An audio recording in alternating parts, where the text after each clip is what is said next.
Gracias. Buenos días. Pues desde la Fundación para la Libertad de Prensa, como en los mapas anteriores hicimos este año, identificamos los municipios y los departamentos donde existe un mayor riesgo para la prensa y el cubrimiento de las elecciones. La metodología que utilizamos esta vez fue tener en cuenta las agresiones que vinieron por parte de funcionarios y fuerza pública directamente a los periodistas. No necesariamente porque estuvieran cubriendo un tema electoral, porque el seguimiento que se hizo fue a lo largo del 2013, desde el 1 de enero hasta el 31 de diciembre, entonces las elecciones pues todavía no había demasiado material para la prensa y no fue un factor de este año. Pero consideramos que de todas maneras los periodistas que recibieron agresiones y que no contaron con las garantías suficientes en esos municipios, porque la violencia viene directamente de las autoridades, pues genera una serie de dificultades para que puedan hacer un cubrimiento adecuado de las elecciones. Los tres riesgos, pues voy a explicar el riesgo extremo, fueron las que encontramos, como les decía, acciones reiteradas o muy graves. Por ejemplo, el caso en Puerto Berrío, en Antioquia, el caso del asesinato del periodista Edson Molina, que a pesar de haber advertido a las autoridades su riesgo, que había una orden de Procuraduría y de Fiscalía para que la Policía Municipal le otorgara medidas de riesgo, sin embargo, pues esto no se hizo de la mejor manera, se generó un ambiente permisivo en el municipio para que pues finalmente se generara la muerte del periodista. En riesgo alto están las violaciones a la libertad de prensa que estaban relacionadas con el cubrimiento a funcionarios públicos, líderes políticos y fuerza pública. Este año se encontraron que hubo 25 casos, que en relación a las elecciones del 2011 hubo un ligero aumento, 6 casos más de agresiones a la prensa por parte de funcionarios y pues algunos de ellos relacionados con cubrimiento directo que estaban haciendo al proceso electoral.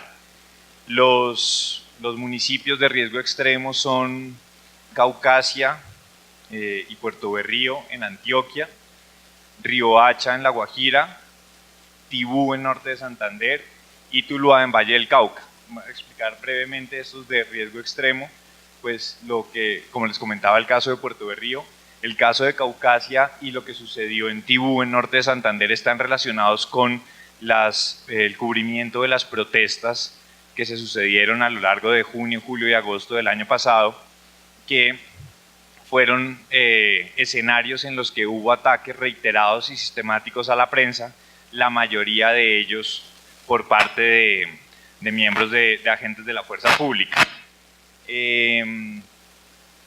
Después, en riesgo alto también, digamos, entre lo que puede parecer un poco sorprendente es que aparezca Medellín y Bogotá.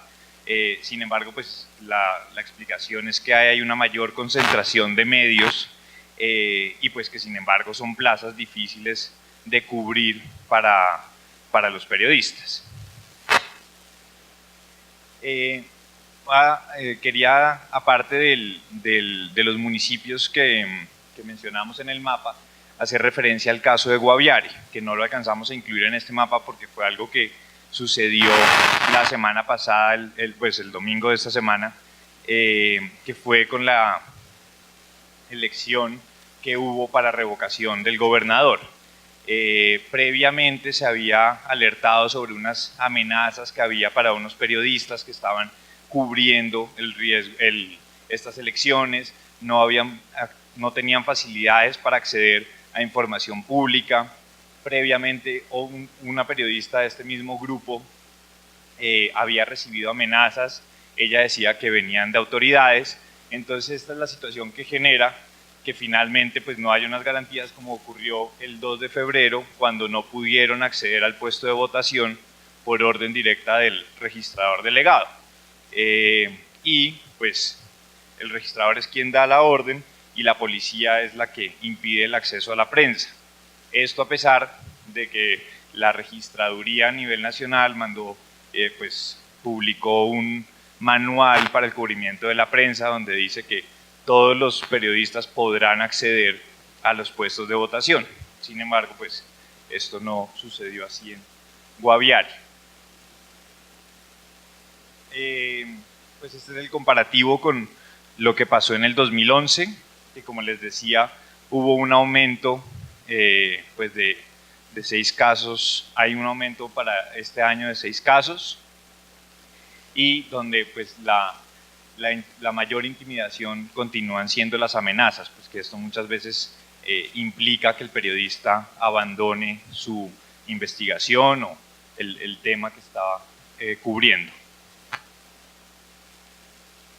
Finalmente, como unas consideraciones que creemos pertinentes más allá de las agresiones directas y de los ataques físicos contra la prensa, es que todo proceso electoral en el marco de un proceso de negociación como el actual es una situación previsiblemente compleja para las garantías del periodismo,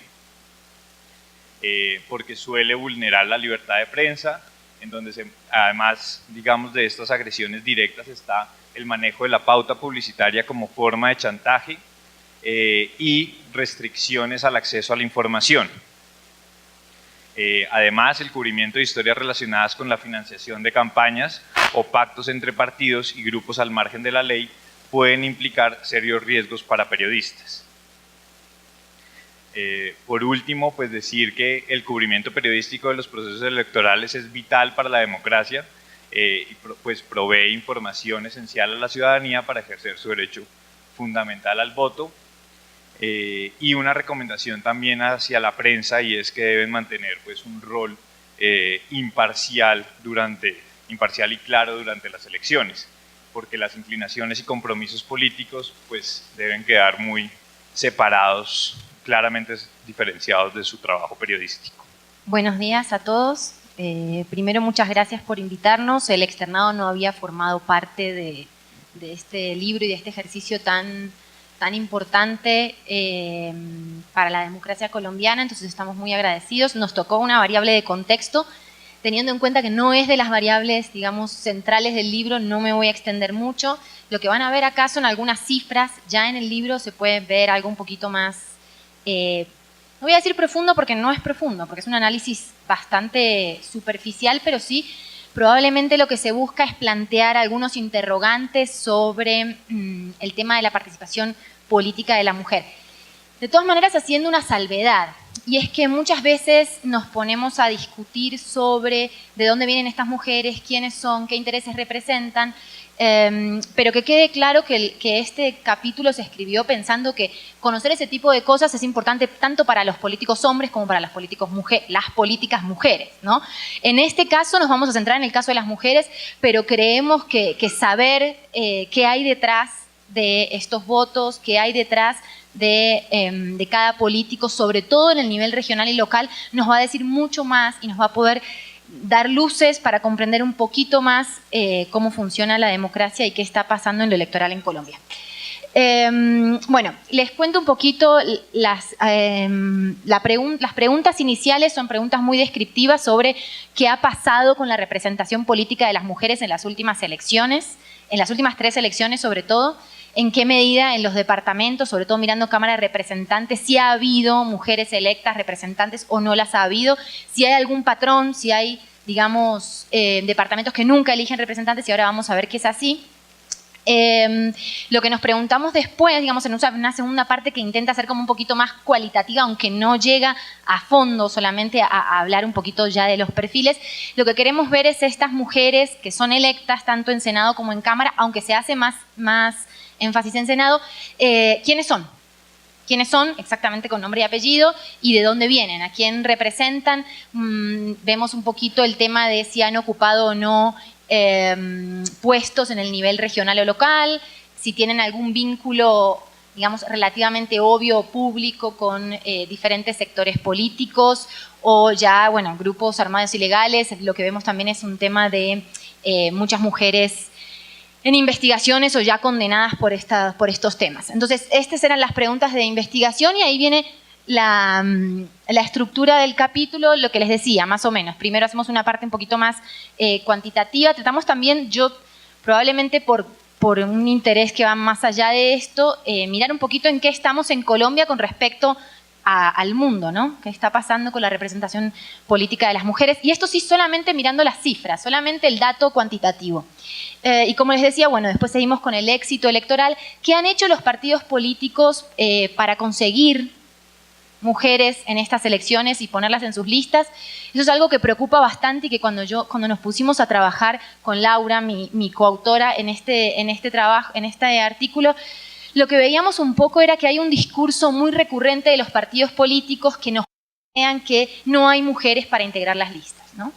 Que eso es una complicación, que no hay mujeres capacitadas, que no hay mujeres con votos para que sean de alguna manera deseables de ponerlas en las listas. Y bueno, todo eso es un tema sobre el que queremos llamar la atención porque probablemente sea algo de largo aliento, ¿no? Pensando en los procesos de reclutamiento de los partidos. Bueno, eso lo vamos a ver un poquito más adelante. Entonces, seguimos.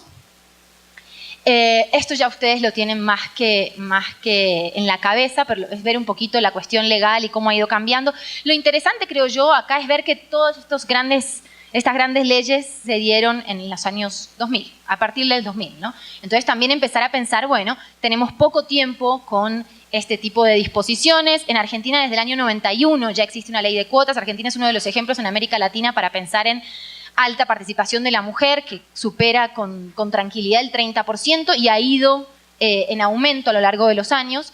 Probablemente a finales de los años 90, a finales de los años 90 el debate estaba dado un poco por el mismo lado que a veces se está dando acá, y es en qué medida la ley de cuotas sí había sido beneficiosa porque ese aumento que se esperaba no estaba teniendo, digamos, los valores que se esperaba que se dieran. Entonces, sigamos. Lo que acá vemos es un mapa del informe parlamentario, ahí está, Informe Parlamentario Mundial de 2012, y vemos un poquito el panorama de presencia de las mujeres alrededor del mundo. Colombia está, digamos, entre el 10 y el 18% en la segunda parte de la escala, digamos, y ya tenemos, bueno, supera países como Brasil en la región, pero es superado con creces por países como Perú, Ecuador o Argentina, que ya se encuentran en la última, digamos, en el tope de la escala.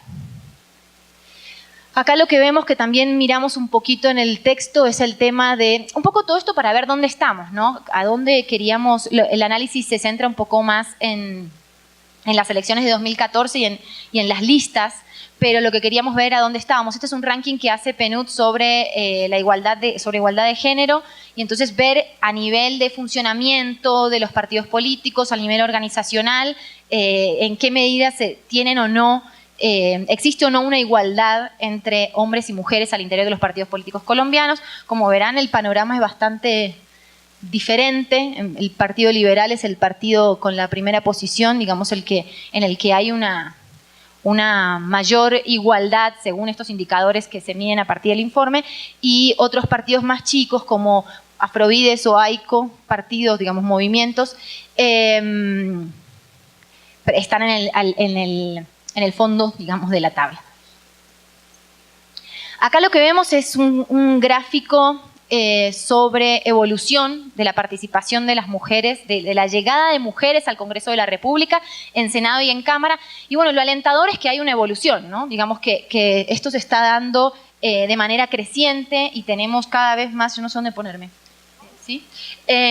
Cada vez tenemos más mujeres llegando a las diferentes cámaras, y ver un poquito que más allá, bueno, lo que habría que dejar es un poquito esperar a un par de elecciones más para ver efectivamente cuál ha sido el aporte de la ley de cuotas. Hay un trabajo muy interesante para quienes estén, digamos, estos temas les resulten, digamos, tengan interés en seguir analizando sobre estos temas, y es sobre las elecciones de 2011, locales de 2011, un trabajo de Ortega y Camargo que se publicó en un libro sobre elecciones subnacionales en Colombia, donde lo que ellos hacen es mirar un poquito el efecto de la ley de cuotas para las asambleas departamentales. Y ahí se plantean algunas cosas no tan esperanzadoras en términos del efecto de la ley de cuotas, pero es interesante porque ellos lo ponen a contraluz, digamos, lo ponen en el contexto de las reglas electorales, que es algo que muchas veces dejamos de lado y que se deja de lado en este trabajo, pero que es importante conocer, ¿no? Digamos, no es lo mismo una ley de cuotas en el marco de un sistema que permite el voto preferente que una ley de cuotas, como les decía en el caso argentino, un sistema donde las listas son cerradas y bloqueadas. Entonces, seguimos. Este gráfico no salió bien en el capítulo, hago mi mea culpa, pero acá lo que vemos son los 32 departamentos y la representación de mujeres a lo largo de las 3 elecciones que yo les mencionaba anteriormente, legislativas, para Cámara de Representantes, y como verán hay varios departamentos que no han tenido nunca una representante mujer electa.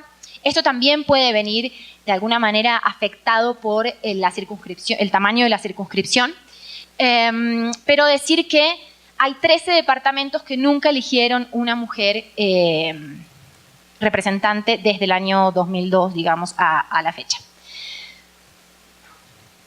Acá lo que vemos es el único mapa que teníamos que hacer un mapa, era importante tener un mapa, no queríamos ser menos, entonces lo que hicimos fue poner un poquito en mapa esto que les estaba mostrando antes, para ver en qué medida para las elecciones 2002-2010 ha habido o no ha habido mujeres representantes electas. Entonces, lo que vemos es en blanco los departamentos que nunca han tenido una mujer electa para la Cámara, en un color un poquito más claro, en naranja, aquellos que tuvieron al menos en alguna de estas 3 elecciones una mujer electa, y el rojo donde siempre, si estoy bien diciendo, sí, donde hay representación de mujeres en en las 3 elecciones.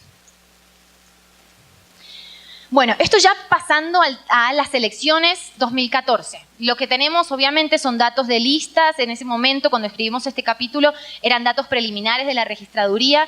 Entonces lo que tratamos de ver fue el porcentaje de mujeres en cada una de las listas.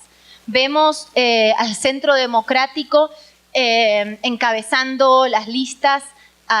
Esto es Cámara de Representantes, seguido por Opción Ciudadana, anteriormente PIN, bueno, y finalmente el Partido Conservador, obviamente todos por encima o por lo menos llegando al 30%.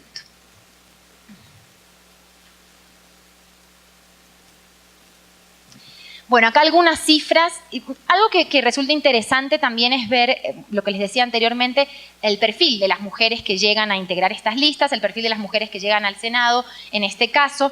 Al Senado porque, por un lado, debo ser sincera, es más fácil de mirar las 17 senadoras electas.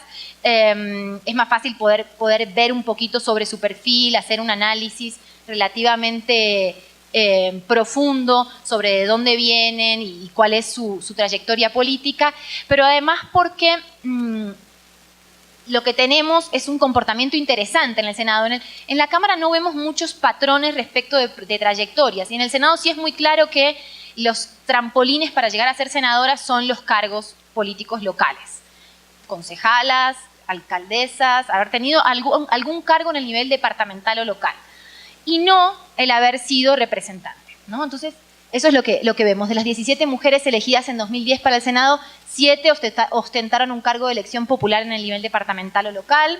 De estas, 3 estuvieron también en la Cámara de Representantes, además de ese cargo. 2 incursionaron por primera vez en la Cámara y luego dieron el salto al Senado, o sea que solamente aquellas que llegan solo a la Cámara, de ellas solamente 2 saltaron al Senado, y 6 solamente fueron senadoras, 8 si contamos los 2 reemplazos que entraron digamos, en la última parte por diferentes cuestiones de la legislatura. Entonces el 41% ocupó un puesto regional o local, casi el 30% ha sido solamente representante, y casi el 58% tiene algún vínculo con grupos políticos específicos. Y cuando hablamos de grupos políticos específicos, hablamos de casas políticas en el nivel local, hablamos de padrinos políticos, hablamos de parientes políticos y hablamos también de nexos con grupos al margen de la ley. Bueno, una reflexión final, un poco yo me adelanté y la hice al principio, pero la reflexión que se plantea acá es que, por un lado, tenemos, digamos, una situación alentadora. Las cifras nos dicen que efectivamente ha aumentado la participación de la mujer, sin embargo, no está aumentando como esperaríamos que aumentara. Tenemos que ver cuáles son los resultados de las elecciones, porque algo que pasó y que fue patente en las elecciones de 2011, y un poco esos son los hallazgos del capítulo que les comentaba, es que se cumple la cuota en las listas, pero después a la hora de elegir mujeres, digamos, no hay una correspondencia entre el aumento de cantidad de mujeres en las listas y el aumento de cantidad de mujeres electas. La otra cuestión que se plantea, bueno, y como les decía, todavía hay 13 departamentos que nunca han tenido una mujer electa representante. Hablaba también un poquito de la responsabilidad de los partidos políticos, digamos, probablemente sean quienes tienen, digamos, la mayor parte de responsabilidad en esto de promover la participación de las mujeres en política, de abrir espacios, de generar mecanismos más transparentes para la llegada de las mujeres a las listas. Y esto tiene que ver con repensar los procesos de selección de candidatos, con democratizar de alguna manera el funcionamiento interno de los partidos y pensar en formas de reclutamiento que vayan mucho más allá de las elecciones. Esto es bastante, yo sé que esto es muy naif, ¿no? Pensar en que esto puede llegar a suceder, pero si estamos pensando que en el largo plazo queremos y esperamos una política distinta, una política donde haya mayor participación de la mujer por todos los beneficios que eso puede traer, sobre todo en términos de agenda legislativa, es deseable. La última cuestión, ya pensando en la parte más cualitativa del trabajo, como les decía, es que lo que vemos son perfiles muy diferentes de las mujeres en política. A veces caemos en simplificar esto, y sobre todo los medios de comunicación, de decir que las mujeres finalmente lo que están haciendo es política en cuerpo ajeno, que representan otros intereses que no son propios, intereses que no son, intereses muchas veces no legales, que necesariamente necesitan de padrinos políticos. Lo que vimos es que hay de todo un poco, que hay mujeres que tienen una trayectoria política extensa, que se empezó desarrollando en el nivel local, que no están necesariamente apadrinadas porque en ese momento su esposo, su hermano o su padre no se pudo presentar y ellas decidieron presentarse. Pero bueno, sí, entonces es una constante esto de lo local como trampolín para lo nacional. Y bueno, esto sería todo. Muchas gracias. Quería saber cómo se construyen las historias y los perfiles para saber, o sea, cuál es la condición que te dice que una mujer pertenece a una casa política o no, o qué es casa política. Luego, por lo siguiente, a nosotros hace 4 años exactamente nos pasó una cosa en un informe, o sea, muy grave, no de la MOE, en un informe de otra organización también sobre riesgo electoral, y es que se advirtió, se puso una mujer, como un agente de riesgo, o sea, ella era un agente de riesgo en su región, una mujer alcaldesa, o sea, candidata a la alcaldía de San Onofre, porque había estado casada con una persona, de un apellido famoso en la región, que se consideraba que ese apellido famoso era un riesgo per se. Pues resulta que esta mujer la habían casado a los 16 años, casi que forzadamente, el tipo le pegó hasta que se aburrió. En un momento de rebeldía, esta señora logró aislarse de su casa política y le quedó ahí clavado el estigma que había estado casado con él, y era la única candidata de la alcaldía de San Onofre que no tenía vínculos con matones. Y fue la única candidata que quedó en ese informe como que sí tenía vínculos con matones, porque había estado relacionada, efectivamente estaba relacionada con esa casa política. Pues me refiero a que las mujeres especialmente, cuando entran a la política, son sujetos de múltiples invisibilizaciones, maltratos, o sea, una cantidad de factores impresionantes. Las mujeres en el ejercicio legislativo, las que tienen ejercicio legislativo, los temas de las mujeres en el ejercicio legislativo no se contemplan como temas de la opinión pública nacional, por lo cual muchas mujeres en el ejercicio legislativo, su salto a los medios es mucho más complicado, pero se mide con el mismo rasero. Es decir, si yo no tengo acceso a los medios de opinión pública nacionales, eso quiere decir que yo solamente puedo acceder a los votos por el otro lado, que es la clientela, porque en el medio de todo eso no existe nada más. Entonces, no sé si me podrías contar eso. Como les decía, el capítulo es algo corto, es un estudio muy, llegué a decir la palabra superficial, no con esa connotación, pero no hicimos trabajo de campo, no hicimos entrevistas, no fuimos a hablar con la gente para saber quiénes eran esas mujeres, nos limitamos a ver lo que nos plantea la prensa sobre sus vínculos, pero quiero que la palabra vínculos tampoco tenga la connotación negativa que a veces le damos. Yo creo que si leen el capítulo van a ver que no hay una connotación negativa para nada, sino, por eso también hablé de perfiles y hablé de trayectorias, ¿no? Se habla de trayectorias porque lo que queremos saber es de dónde vienen. No necesariamente estamos planteando que esas mujeres respondan a intereses de unos grupos específicos. Y eso a lo largo del texto creo que queda relativamente claro. Puede que yo haya dicho casas políticas acá, pero no usamos ese término en el texto. Y como te digo, es principalmente perfiles y trayectorias. Yo sé que para hacer un análisis sobre trayectorias o sobre carreras de políticos hay que hacer un trabajo muchísimo más arduo y muchísimo más profundo. La idea acá es ver un poco con quién se relacionan. Eso era lo que estuvimos conversando. También porque teníamos un interés en las discusiones que se dieron en el grupo de ir un poco más allá de mirar la ley de cuotas.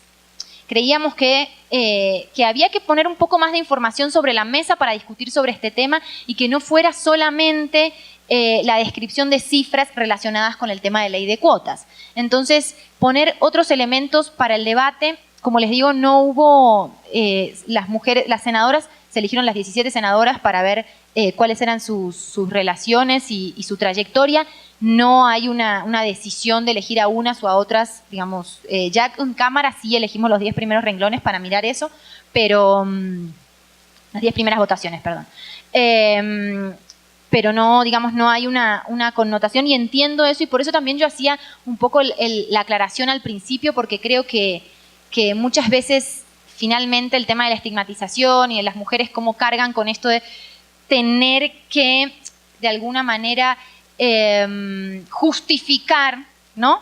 Su presencia, sus votos y un montón de cosas que los hombres no tienen que hacer y por eso, o en gran medida no tienen que hacer, tampoco quiero hablar con absolutos, pero por eso decía al principio, conocer sobre de dónde vienen los políticos nos sirve en hombres y en mujeres. En este momento y decidimos hablar sobre las mujeres en este capítulo. Buenos días. Primero resalto que los hallazgos de esta investigación son todavía muy preliminares y hacen parte del proyecto de tesis que estoy realizando en el IEPRI de la Universidad Nacional. Porque es interesante estudiar el fenómeno de reparación a las víctimas y especialmente el de la restitución de los bienes despojados o enajenados de la población desplazada desde una perspectiva electoral y partidista. Primero porque sin temor a equivocarme, creo que la actual coyuntura electoral de estas elecciones desde 2014 es la primera vez en la historia del sistema político colombiano que tenemos un menú diverso de candidatos de diferentes partidos cuya bandera es la representación de los intereses de las víctimas. Es la primera vez que tenemos en el Partido Liberal tanto fundaciones de base como los grupos liderados por Carmen Palencia en el Urabá, el hijo de Piedad Córdoba, también el representante a la Cámara que da el salto al Senado, Guillermo Rivera, pero también tenemos en la ASI, como el caso de Asovima y Mario Agudelo, que se lanza a la Cámara de Representantes por Antioquia. También tenemos en la Alianza Verde con Claudia López y con su fórmula a la Cámara por Bogotá. Tenemos en el Polo con Iván Cepeda y lo mismo la fórmula de él a la Cámara por Bogotá, pero también tenemos en el partido de la U, que uno lo situaría en la derecha del espectro ideológico. El general Padilla está también representando los intereses de las familias cuyos soldados fueron víctimas de las mal llamadas víctimas antipersonas. Entonces es la primera vez que vemos que en el multipartidismo varios partidos tratan de capitalizar la masa electoral de las víctimas como producto de la ley de víctimas. Entonces, otro contexto que es favorable a las víctimas es que es la primera vez donde se priorizan a las víctimas dentro del gasto público. Tenemos que para los próximos 10 años van a destinar 54,9 billones de pesos para asistencia humanitaria, para reparación y para atención psicosocial. También porque acá citando un texto muy bueno del profesor Uprimi y Sánchez, porque dicen que se ha formado un aparente consenso nacional en donde se dice que las víctimas son importantes y que hay que hacer desde una justicia correctiva para digamos, resarcir la ilegalidad del despojo de tierras. Entonces yo creo que estamos en un contexto político diferente en el cual las víctimas ya se empiezan a visibilizar dentro del panorama partidista y electoral. Sin embargo, no todo es color de rosa. Donde hay oportunidades históricas también hay riesgos. ¿Por qué? Porque cuando se visibilizan unos actores y se les destinan unos recursos, también esos recursos o esas políticas van a ir en detrimento de intereses de otros sectores. Entonces, acá ya nos vamos a incluir el enfoque electoral y partidista del análisis de restitución. Entonces, vamos a decir que existen dos clases de riesgos que podrían obstruir el desarrollo de elecciones libres, competitivas y transparentes en los municipios más afectados por el conflicto armado y por el despojo de tierras. Por efectos analíticos, dividí los riesgos en los riesgos por dentro del proceso de reparación y restitución y los riesgos por fuera. Ya voy a explicar qué implicaciones analíticas tiene dividirlos así. Entonces, los riesgos por fuera, básicamente es el riesgo que identificamos por fuera del proceso es la violencia contra reclamantes de tierras y sus líderes. ¿Y por qué esto se constituye en un riesgo electoral? Porque uno, debilita los procesos organizativos de las víctimas para evitar que se presenten como candidatos a las elecciones y logren la movilización de recursos necesarios para hacer elegir a candidatos de su preferencia. Por ejemplo, acá sabemos que la organización Tierra y Vida y Asovima en el Urabá se organizaron y presentaron cada uno sus candidatos al Congreso. En el momento, en trabajos que hemos hecho de campo, hemos recibido ahora siete homicidios contra líderes y reclamantes de tierras asociados a esto. Muchas de estos hechos de violencia tratan de impedir de que ellos se organicen políticamente para que participen y busquen su representación en el Congreso. Pero también hay otro tipo de riesgo electoral que se desprende de la violencia y es que eso desestimula la participación electoral de las víctimas. Muchas de esa violencia lo hacen para evitar de que las víctimas se movilicen hacia las urnas por un tema de temor. Entonces, acá en este mapa salió de una base de datos que se construyó a partir de información reportada por la Unidad Nacional de Protección. ¿Por qué se utilizaron esos datos? Porque muchas personas de acá que hemos trabajado ese tema sabemos que la Unidad Nacional de Protección es más bien austera en la destinación de recursos para la reparación de las víctimas. Entonces, efectivamente, si la Unidad Nacional le reporta que hay una amenaza creíble de daño físico a un reclamante de tierra o un líder social, es porque verdaderamente encontraron razones suficientes para ver que estaban en peligro la vida o la integridad física de esas víctimas. Entonces, acá, digamos, vamos a ser un poquito más conservadores, pero vamos a ir a la fija. Entonces, hay un grado más de credibilidad y evitamos cometer errores metodológicos de vincular muchas veces amenazas, porque las amenazas no sabemos si están relacionadas con el proceso de restitución, si es porque se metió con, digamos, como hay casos, se metió con la mujer del amigo, cuestiones así más triviales que también quedan ahí. Entonces, con esta lista yo creo que empezamos a tener, digamos, ya una lista de municipios en riesgo por tema de violencia contra reclamantes. Entonces, sí, el mapa, por favor. Particularmente, lo que se hizo, el método tradicional de promedio y desviación estándar. Entonces, la ONP reportó 91 municipios donde se habían presentado amenazas creíbles de muerte a reclamantes de tierras. Entonces, lo que se hizo fue que, controlando por población, se dividió el número de amenazas y se sacó un promedio, se calculó la desviación estándar. Entonces los municipios que estuvieron en riesgo son los que aparecen como una desviación estándar más el promedio, o sea, el promedio más una desviación estándar. Eso nos da una lista de 6 municipios que van a ser muy críticos y en los cuales, si vemos, coincide la presencia de candidatos al Congreso que están haciendo proselitismo electoral en favor de las víctimas. Podemos ver ahí el caso de Urabá, el Darién Chocuano y el caso de Cesar por la Serranía del Perijá y el sur de Córdoba. Y en estos departamentos hay organización de víctimas y van a participar electoralmente apoyando un candidato. Entonces hay como una correspondencia. Ahora pasemos por los riesgos por dentro. ¿Qué significa esto? Que estos son los asociados al diseño institucional contemplado en la Ley 1448 del 2011 y al funcionamiento del andamiaje institucional.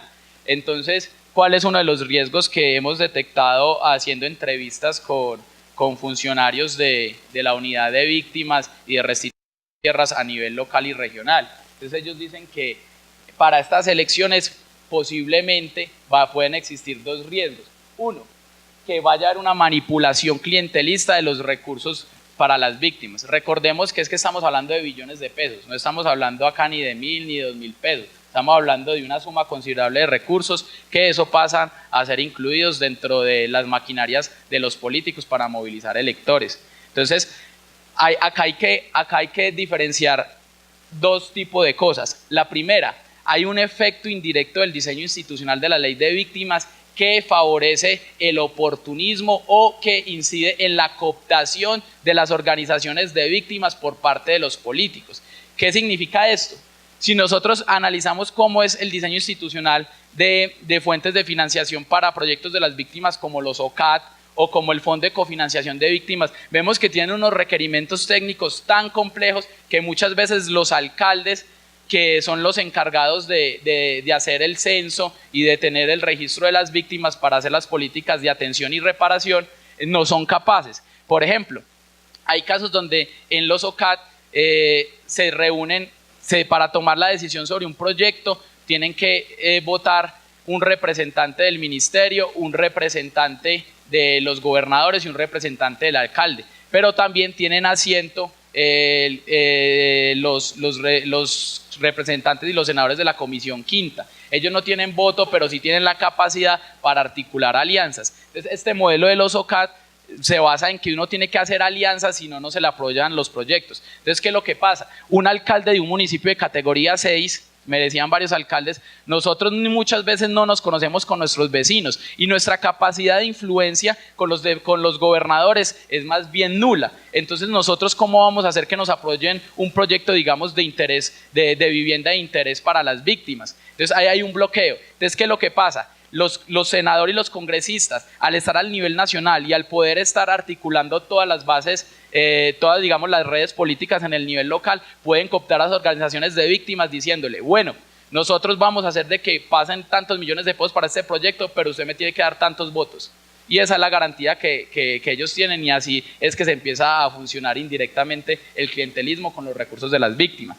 Segundo, porque en algunos municipios se están partidizando los subsidios. Entonces, hablando con un experto en el tema y con una funcionaria de la unidad de víctimas del Meta, me decía que en Puerto Rico ocurría un hecho muy, yo no sé si denominarlo simpático, pero vale la pena también enunciarlo, y es que el alcalde se negó a recibir unos recursos especiales para subsidiar viviendas de interés prioritario para las víctimas del desplazamiento forzado, aduciendo de que todo iba para las víctimas del desplazamiento y no para las otras víctimas de otros tipos de delitos. Y entonces dijo, eso es injusto, porque siempre se le da todo a los desplazados y en cambio a los que nos tocó quedarnos acá sometiéndonos a la barbaridad de los actores armados ilegales y a sus manuales de convivencia, para nosotros no hay tantos recursos. Entonces ahí se empiezan a partidizar y temas de justicia local empiezan a incidir ahí.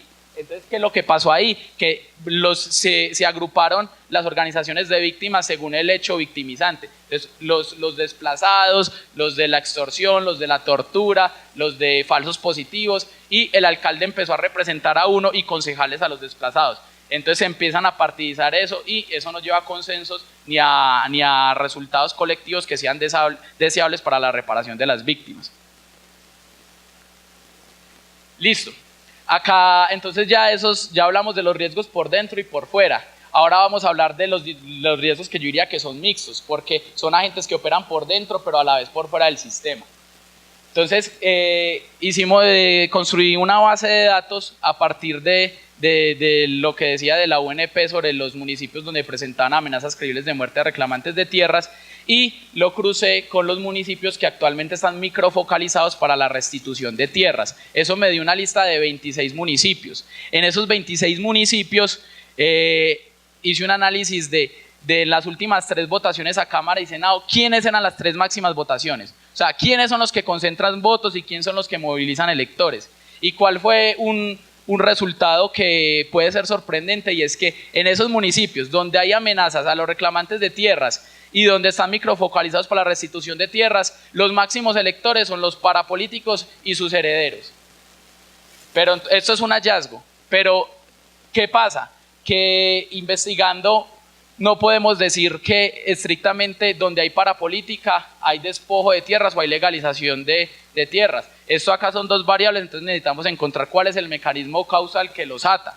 Hasta el momento digamos, esa es la fase preliminar y en la tesis vamos a identificar varios mecanismos que unen a eso. Pero más o menos la intuición que nosotros tenemos es que la vinculación de la clase política o las coaliciones despojadoras de los paramilitares varía regionalmente. Es decir, no podemos decir que es lo mismo la participación de la clase política en el Urabá con el proyecto del Alemán de por un Urabá grande, unidad y en paz, a la que se tuvo en el Magdalena con el pacto de Pibija y de Chibolo, y mucho menos tampoco con los Montes de María. Entonces acá tenemos que ver que hay unas variaciones regionales. ¿Por qué? Porque es que la constitución o la inclusión de actores sociales, económicos y militares dentro de la coalición despojadora de los paramilitares fue muy diferente. Entonces, más adelante no, en unas futuras investigaciones vamos a identificar cómo los diferentes tipos de coaliciones despojadoras incidieron en la legalización del despojo de tierras. Pero básicamente, ya para terminar, quería resaltar, por ejemplo, cuáles como unos indicios de por qué es tan diferente en esas regiones. Entonces, por ejemplo, en Magdalena, si nosotros vemos quiénes son los que concentran los votos en los municipios de focalización como Aracataca, Chibolo, Fundación, Pueblo Viejo, son las redes políticas ligadas con Trino Luna, con Jorge Castro Pacheco, y si ustedes miran, ellos tienen sus herederos. En el 2010 Manuel Macenet y ahorita tienen sus otros herederos. Y esos son los que concentran votos. Y si nosotros miramos, Jorge Castro Pacheco tenía a Tuto Castro, jefe paramilitar del Bloque Norte, uno de los más, digamos lo que llamarían Francisco Gutiérrez, uno de los líderes paramilitares que participó en el despojo activo, y cuyo hermano también fue condenado por la Corte Suprema de Justicia precisamente por favorecer, por medio de la Oficina de Registros Públicos de Chibolo, la legalización de predios que fueron despojados por los paramilitares. ¿Y qué pasa? Si nosotros miramos el antecedente y el perfil de Castro y de Trino Luna, estamos viendo que son élites terratenientes. Entonces acá lo que estamos viendo es que cuando se vinculan fuertemente las élites terratenientes dentro del proyecto de despojo paramilitar, la permanencia del voto parapolítico es muy alta. Cuestión diferente a donde es Urabá, donde en las elecciones 2002-2006 sí hubo parapolíticos, pero en el 2010 no ganaron. Y eso tiene que ver más que todo porque los agentes o el actor principal del despojo no fueron los políticos. Los políticos fueron un enlace para legalizarla, pero en el Urabá lo importante fueron los empresarios. Los empresarios fueron los que movieron el despojo. Incluso en el Urabá hay un caso, y es que el modelo de despojo fue muy planificado, porque traen a Pedro Bonito, que es un empresario, es una persona conocedora, con estudios, incluso creo que tiene posgrados, y él es el que monta lo que llaman el modelo del outsourcing de compra de tierras. Entonces, una vez despejan las zonas y hacen desplazar a las personas, ellos montan un negocio en los cuales hacen contactos con empresarios para que los lleven al Urabá y empiecen a comprar masivamente tierras. Pero ahí vemos que es el perfil, digamos, de la Casa Castaño y de vincular un tipo de los empresarios para hacer ese despojo. Mientras que en el Magdalena vemos que es totalmente diferente. Son las mismas élites terratenientes que dan su salto a la política electoral las que estuvieron detrás del despojo. Entonces, esto es lo que hace que en unas regiones y otras la relación entre política electoral y despojo sea tan diferente. Juan David, muchísimas gracias. Sé que esta es una presentación que creo que abriría un debate muy, muy interesante. No sé si hay alguien que quiera hacer algún comentario o una pregunta. Alejandra, mira, la intervención mía va en la dirección de un punto que se menciona. Digamos, yo creo que hay unos aspectos que ya son bien conocidos, como el tema de la violencia contra reclamantes y toda la circunstancia de la restitución en medio del conflicto. El otro tema es los riesgos por clientelismo. Yo quisiera hacer una recomendación a la misión, es decir, yo creo que hay que, uno de los problemas grandes que sabemos, más allá del conflicto armado, es toda esta tradición clientelista que no es cultural solamente, porque a veces se piensa que es un país clientelista.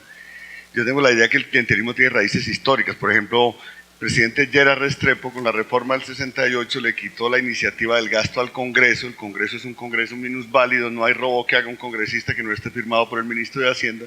Sin embargo, los corruptos son los congresistas. El Congreso de Estados Unidos tiene iniciativa del gasto, por ejemplo. Eso se le quitó con argumentos de técnico-económicos, diciendo que era mejor que las decisiones económicas se tomaran en el Ejecutivo. ¿Y qué le dieron a los congresistas a cambio? Los auxilios regionales. O sea, un estadista como Carlos Gerard Restrepo, que todo el mundo respeta como un gran prohombre liberal, fue el que cambió los auxilios regionales por la iniciativa del gasto del Congreso. Para no hablar del Frente Nacional y todo eso. Pero quiero rescatar la visión de Hernando Gómez Buendía, que él escribió hace algunos años un texto sobre el clientelismo y él tenía la siguiente teoría. Es decir, el clientelismo puede ser un tema cultural, puede ser un tema a veces de las estrategias políticas, pero tiene otro elemento que no se estudia mucho en Colombia y que vale la pena trabajarlo a fondo, que es el tema de si hay Estado de Derecho o no en las regiones. Para poner un ejemplo, en el Chocó alguna vez me decían el gobernador está en la cárcel, pero la gente lo va a defender, un gobernador que hubo antes de Luis Gilberto Murillo. La gente tenía la teoría que la cárcel era el segundo hogar del gobernador, porque cada rato lo investigaban por peculados y todo, pero la gente lo defendía. Yo le decía, ¿por qué lo defienden? Decía, porque aquí no hay derecho a nada. Y entonces si uno quiere un kit escolar, si uno quiere un cupo escolar, toca buscar al gobernador y es el único que le resuelve el problema a la gente. O sea, donde no hay Estado de Derecho, hay clientelismo. Con el tema de las víctimas, nosotros hemos pedido a la Corte Constitucional o al gobierno, por la vía que sea, que haya un procedimiento de reglas absolutamente objetivas. Es decir, si la gente sabe cuándo le va a tocar un subsidio a la vivienda, el subsidio a la vivienda no es una vara de premio. Si el subsidio a la vivienda es una vara de premio, hay una guerra clientelista por ese subsidio. Eso es una lógica inexorable. Entonces yo creo que hay que buscar la manera de que las políticas públicas tengan más claridad. Incluso le ocurrió a Lula en Brasil. El programa Hambre Cero se volvió un clientelismo monumental, todos saben. Y le tocó al presidente recoger el programa y decir, bueno, hay que poner reglas claras. Primero entran mujeres, cabeza de familia, mayores de 50 años, si tengan más de 3 niños, le guste o no al resto, esperemos un poquito, hay unas prioridades, pero hay un acceso objetivo y universal. Mientras eso no exista, la gente va a estar en manos del clientelismo y las elecciones en manos del clientelismo. No más. Marco, muchísimas gracias. Precisamente ahorita que estábamos hablando del tema de institucionalidad, creo que la presentación de Miguel viene como anillo al dedo, porque precisamente lo que hace Miguel es una mirada de cuáles son los municipios que están en riesgo frente a los resultados de la POP. Entonces creo que aquí puede venir una reflexión como muy interesante haciendo un comparativo de estos dos ejercicios.